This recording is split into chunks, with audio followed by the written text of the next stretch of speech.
Kadalasan ginagawa ng mga normies, ng mga jelly boy ay mag-New Year, New Me sila sa January 1. Bago matapos itong taon na to, paano magiging effective yung New Year, New Me mo? Kasi isa rin ako sa mga nadagit dito, no? Kung isa ka sa mga nadadagit na New Year, New Me, pero ilang beses ka na nag-try, last year ginawa mo, nung last year ginawa mo, nagsimula ka pa ng mga panahon na pandemic, nag-lockdown na lahat-lahat, hindi ka pa rin nag-New Year, New Me. Hindi ka pa rin nagbago.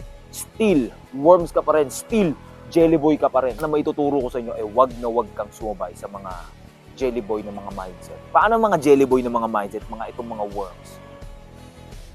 Kadalasan ginagawa ng mga normies, ng mga jelly boy ay mag-New Year, New Me sila sa January 1. Bago ko nabuo itong fella, itong best version ko, itong pagpapalupit ko, itong pagpapalaki ng katawan ko, itong pagko-combat ko, itong pag-outfit ko, itong pag-hairstyle ko, na bago to lahat, sinimulan ko bago mag-New Year New Me, yung January 1 na sinasabi ng karamihan.